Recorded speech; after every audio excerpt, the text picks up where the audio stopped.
In our last video, we discussed classic OT cybersecurity related threats.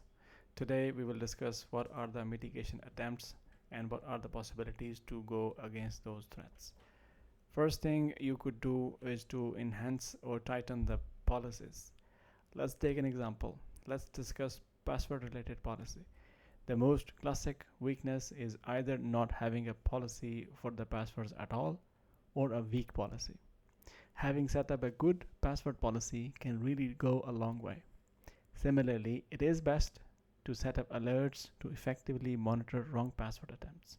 So now, without spending anything, you turned or tuned existing controls for a better cybersecurity posture. This was just an example for one policy. Same thing can be true for rest of the policies as well.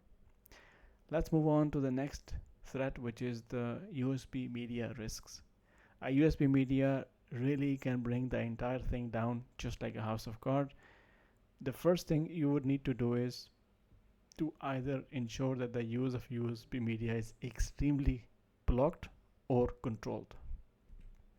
For that, you engage all the levers. You disable the use of the USB media wherever possible and only allow the use wherever it is extremely necessary.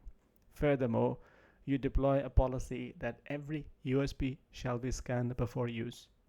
The last thing is to develop a control which ensures protection on the host end, meaning making sure that only scanned USB devices are detected. Adding an effective monitoring to it can really go a long way. Monitoring these USB scanning stations and managing them centrally can have much more effective cybersecurity in place. Next is the evolution of risks through infected machines. Bad laptops with malwares or infections are a prime contributor to spread of the threats. When there is a risk of compromised devices, ensure that there is an effective monitoring in place to detect any rogue or foul device. There are a lot of options available to mitigate that, but the most effective one is to use an intrusion detection system which can realize the risky activity in real time. Similarly, a portable media scanner could be used to scan the not so trusted laptops or machines. The last defense line is the effective segmentation firewall, which can make sure that even if there is an outbreak of infection, it does not spread outside a particular zone.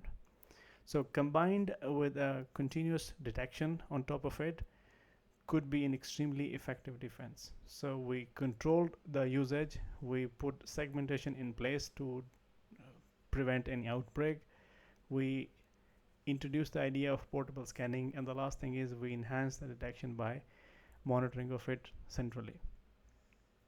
Now comes the big debate, or the biggest debate if you will, the IT-OT junction. Usually there is two-way connectivity right at the IT-OT junction. This helps communicating between IT and OT historian servers.